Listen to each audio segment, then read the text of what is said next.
Hello friends, सभी का स्वागत है मेडिकल नर्सिंग हेल्पलाइन में। तो आज अपन बात करने वाले हैं कि 5 ऐसे क्या पॉइंट है जो आपको जो आपके सिलेक्शन के चांसेस है उसको 100% क्या कर देंगे, इंक्रीज कर देंगे। क्या वो पॉइंट है जिसके अंदर जो पांचवा पॉइंट है वो सबसे ज्यादा जरूरी है आपके सिलेक्शन के लिए। वो पांचवा पॉइंट अकेला आपका 99.99% चांसेस इंक्रीज कर देगा।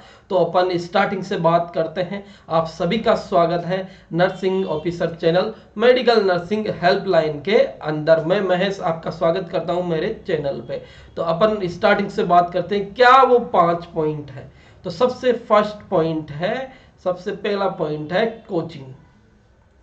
सेल्फ स्टडी भी हो सकती है, कोचिंग भी हो सकती है, लेकिन सेल्फ स्टडी अगर कोई पर्सन करे तो प्रॉपर डायरेक्शन में होना चाहिए, प्रॉपर मेथड में होना चाहिए, प्रॉपर वे के अंदर होना चाहिए, प्रॉपर एग्जाम को देखते हुए होना चाहिए वो आपकी सेल्फ स्टडी। अगर खुद से नोट्स बना रहे हो, नहीं तो आप क्या कर सकते हो, किसी भी कोचिंग का सहारा ले सकते हो।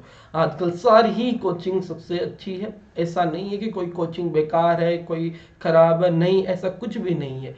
किसी भी कोचिंग के अंदर आप जा सकते हो। डेमो क्लासेज आजकल अवेलेबल रहती है, पहले डेमो देख सकते हो, उसके बाद में उसको चूज कर सकते हो। क्या करना है, आपको कोचिंग करनी है या आपको सेल्फ स्टडी करनी है। कोचिंग और सेल्फ स्टडी करते टाइम एक चीज याद रखना, कोचिंग के प्रॉपर नोट्स बनाने हैं। डिसिप्लिन के तहत अपन को हर दिन कोचिंग जाना है, रेगुलर रहना है, कंसिस्टेंसी को मेंटेन रखना है अपन को। सेल्फ स्टडी के अंदर भी सेम ही चीज है, रेगुलर रहना है, कंसिस्टेंसी को अपन को मेंटेन रखना है। यानी कोचिंग के हर एक सब्जेक्ट के प्रॉपर नोट्स आपके पास में होने चाहिए।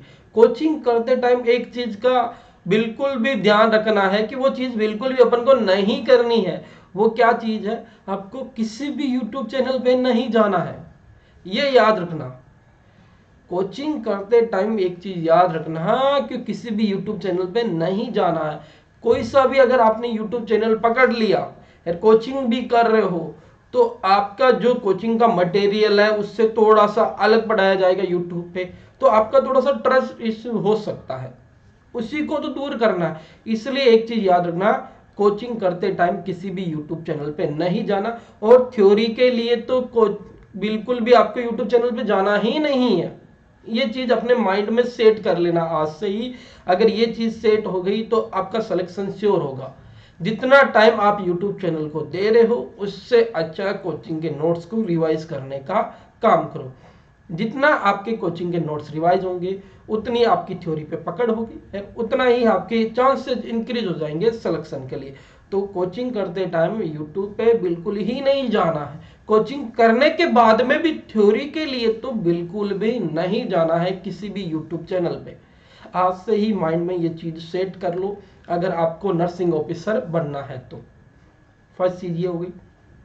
दूसरी चीज आपको क्या करनी है, दूसरी चीज आपको करनी है कोई सी भी एक गाइड अपन को चूज करनी है। मार्केट में बहुत सारी गाइड्स है, अनक्लेक्स के नाम से है, आपके नर्सिंग ऑफिसर के नाम से है, लेकिन आपको सिलेक्ट करनी है ओनली एक गाइड, ओनली एक। लास्ट 2 गाइड हो सकती है, इससे ज्यादा गाइड आपके पास में नहीं होने चाहिए अगर आपको सिलेक्शन लेना है, नर्सिंग ऑफिसर बनना है। जैसे बहुत सारी गाइड है, PR यादव है, टारगेट है, प्रीति अग्रवाल है, नर्सिंग की टू सक्सेस है, बहुत टाइप की गाइड है। इसके अलावा अनक्लेक्स की गाइड है बहुत सारी, क्वेश्चन बैंक भी है, जैसे आपकी होगी सौंदर्य, मौसमी, लिपिन कोट, कपलान, डेविस। हाँ, इस प्रकार की बहुत सारी अनक्लेक्स की गाइड भी है। लेकिन आपको इन 10 गाइड को खरीदना नहीं है, आपको एक गाइड, मेनली तो मेरा कहना है यही है कि एक गाइड, ज्यादा से ज्यादा 2 गाइड, इससे ज्यादा आपके पास में गाइड नहीं होनी चाहिए अगर आपको नर्सिंग ऑफिसर बनना है। 15 गाइड नहीं पढ़ने की जरूरत है, बस 2 ही या एक ही गाइड पढ़ने की जरूरत है। उसमें अपन को इतना सी चीज को समझना है कि क्वेश्चन किस टाइप से पूछे जाते हैं। किसी भी गाइड से 100% चांसेस नहीं है कि सारे क्वेश्चन देखने को मिलेंगे। या कुछ क्वेश्चन देखने को मिलेंगे।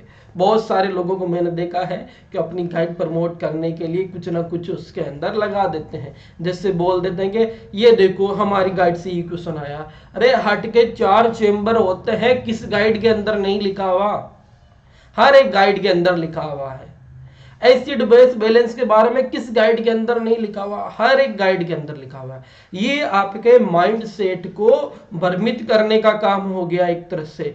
जितने भी गाइड्स हैं और सारी बुक्स है, ये लोग आपके माइंड को एक तरह से डाइवर्ट करने का काम कर रहे हैं। आपको गाइड इसलिए पढ़नी है तो आपको क्वेश्चन समझ में आ सके कि एग्जाम में क्वेश्चन किस टाइप से पूछे जाते हैं। ये दूसरी चीज आपको करनी है। अगर आपको एग्जाम के अंदर सेम टू सेम, जैसे बहुत सारे टाइम में सेम टू सेम क्वेश्चन आते हैं, उसके लिए क्या होता है, आपको प्रीवियस ईयर के क्वेश्चन पेपर पढ़ने होते हैं। जितने भी प्रीवियस ईयर के क्वेश्चन पेपर है वो अगर आप निकाल लोगे तो भी उसमें से 20 से 30% क्वेश्चन ऐसे के ऐसे रिपीट होते हैं। तो नॉर्मली क्या करना है, आपको गाइड पे चलना है। कौन सी गाइड पे? ओनली एक या दो गाइड पे, दो लास्ट होती है। मेरा मानना है कि एक गाइड आपको चूज करनी है, इससे ज्यादा चूज नहीं करनी है। कई बार गाइड के अंदर मिस प्रिंटिंग होती है या वो अपने आप को अपडेट नहीं कर पाते हैं, जिसकी वजह से कुछ क्वेश्चन के अंदर गलतियां होती है। तो आपको क्या करना है, कोचिंग के अंदर जो आपको नोट्स लिखाए गए हैं, जो आपके टीचर्स के थ्रू आपको जो पढ़ाया गया, उस पर पूरा का पूरा आपको ट्रस्ट करना है। उसके अकॉर्डिंग ही गाइड के ऑप्शन को चेंज करना है। ये चीज आपको याद रखनी है। बाकी अपने टीचर से भी डिस्कशन करना है कि सर इसके अंदर ये लिख रखा है और आपने इस प्रकार डिस्कशन किया था, थोड़ा सा इसके अंदर क्या हो सकता है, तो वो आपको अपडेट करा देंगे तुरंत उसके रिगार्डिंग। तो नॉर्मली फर्स्ट चीज कोचिंग या सेल्फ स्टडी दोनों रेगुलर कंसिस्टेंसी डिसिप्लिन के साथ में अपन को करनी है। यूट्यूब चैनल बिल्कुल भी फॉलो नहीं करना उस दौरान। दूसरी चीज क्या करनी है आपको, नॉर्मली आपको करनी है गाइड्स यूज। ओनली एक गाइड, ज्यादा गाइड पे अपन को नहीं जाना अगर आपको सिलेक्शन लेना है। बहुत सारे लोगों को मैंने देखा है कि 10 गाइड पढ़ लिए लेकिन सिलेक्शन नहीं हुआ। नहीं होगा उनका सिलेक्शन। सिलेक्शन कब होगा उनका? 3-4 साल बाद में होगा, क्योंकि उन्होंने अपने माइंड में इतना मटेरियल इकट्ठा कर लिया है जिससे वो आइडेंटिफाई नहीं कर पा रहे कि कौन सा मटेरियल सही है, कौन सा गलत है, कौन सी गाइड के अंदर मैं सही मानूं, किस गाइड के अंदर गलत मानूं। इसलिए बोल रहा हूं ओनली एक गाइड चूज करना है। तो फर्स्ट कोचिंग हो गया या सेल्फ स्टडी हो गया, दूसरा आपका गाइड हो गया। तीसरी चीज आपको करनी है मॉक टेस्ट देने। क्या करने हैं? मॉक टेस्ट देने, या आप इसको टेस्ट सीरीज भी बोल सकते हो। इससे फायदा क्या होगा, आपकी नेगेटिव कंट्रोल होगी। दूसरी चीज क्या देखने को मिलेगी, आपकी पॉजिटिव जो क्वेश्चंस करने की क्षमता है वो थोड़ी सी इंक्रीज होगी, यानी जो टाइम मैनेजमेंट का काम है वो इंक्रीज हो जाएगा। दो चीजों के अंदर बेनिफिट मिल सकता है, नेगेटिव कंट्रोल और दूसरा आपका क्या होगा, टाइम मैनेजमेंट इंक्रीज हो जाएगा। तीसरा पॉइंट इसके अंदर टेस्ट सीरीज या मॉक टेस्ट के अंदर क्या बेनिफिट मिल सकता है, यह बेनिफिट मिल सकता है कि आपको पता लग जाएगा कि कौन सा टॉपिक वीक है आपका और कौन सा टॉपिक स्ट्रॉन्ग है। तो उस प्रकार अपना टाइम टेबल आप सेट कर सकते हो कि वीक पॉइंट को ज्यादा टाइम देके उसको भी स्ट्रॉन्ग बना सकते हो, इसके साथ में स्ट्रॉन्ग पॉइंट को भी टाइम देते अपन को रहना है। तो तीसरी चीज आपको मॉक टेस्ट या टेस्ट सीरीज देना ही है, इसके साथ में प्रीवियस ईयर के क्वेश्चन पेपर आपको निकालने ही है। तो ये आज का तीसरा अपना पॉइंट है। चौथा पॉइंट, जो भी डिस्ट्रक्शन करने वाली चीजें हैं इन सभी को दूर कर दो अपनी लाइफ से। जैसे इंस्टाग्राम हो गया, रील्स देखते हो, पोस्ट देखते हो, बंद कर दो इंस्टाग्राम को, आज से ही डिलीट कर दो आप। दूसरी फेसबुक अगर चलाते हो तो उसको भी डिलीट कर दो। 15-20 ग्रुप नहीं रखने, 1-2 ग्रुप ही आपके व्हाट्सएप पे रखने हैं जो आपको सही इंफॉर्मेशन दे दे या आपको ये चीज बता दे कि वैकेंसी कौन सी आ रही है। नहीं, इससे ज्यादा अपन को नहीं रखना है बहुत सारे ग्रुप जिससे डिस्ट्रैक्शन हो माइंड में। यानी इंस्टाग्राम, फेसबुक बिल्कुल डिलीट हो जानी चाहिए आपके फोन से, तभी जाके आपका सिलेक्शन हो सकता है। 6 से 8 महीने की बात है ये, 6 से 8 महीने की बात है कि इतना सा काम कर लिया तो आपका सिलेक्शन हो जाएगा। चौथी चीज ये होगी। फर्स्ट चीज कोचिंग, सेकंड चीज आपका क्या हो गया गाइड, एक ही गाइड चूज करना। थर्ड चीज आपका हो गया मॉक टेस्ट या टेस्ट सीरीज। आप देख सकते हो ऐसा नहीं पेड टेस्ट सीरीज ही लो, बहुत सारी फ्री में टेस्ट सीरीज अवेलेबल होती है, उनका भी फायदा उठा सकते हो। अपने मॉक टेस्ट बना सकते हो, कि अपने डेली के टारगेट दे सकते हो, 100 क्वेश्चन करना, एक तरह से वो मॉक टेस्ट का ही काम करेगा। एक प्रीवियस ईयर का क्वेश्चन पेपर करना, वो भी मॉक टेस्ट का काम करेगा। चौथी चीज क्या करनी है, डिस्ट्रक्शन को अपन को दूर रखना है। क्या करना है, डिस्ट्रक्शन को दूर रखना है। अब सबसे ज्यादा इंपॉर्टेंट जो चीज है, जो आपका सिलेक्शन करा सकती है नोट सेट एग्जाम, एम्स के अंदर, निमास, जिपर या कोई से भी सेंट्रल गवर्नमेंट, स्टेट गवर्नमेंट के अंदर, वो पांचवा पॉइंट क्या है। पांचवा पॉइंट ये है कि आपको 3R आपको नॉर्मली फॉलो करने रहेंगे। 3R क्या है, 3R का मीनिंग है first R revision, second R revision, third R revision. यानी रिवीजन रिवीजन रिवीजन। जो भी नोट्स आपके थ्योरी में लिखाए गए हैं उनका बहुत अच्छी तरह से प्रॉपर आपका रिवीजन होना चाहिए। कम से कम महीने के अंदर 3 बार रिवीजन हो जाना चाहिए। कोई सा भी एक सब्जेक्ट या 2 सब्जेक्ट आप पढ़ रहे हो तो रिवीजन आपको बिल्कुल करना है।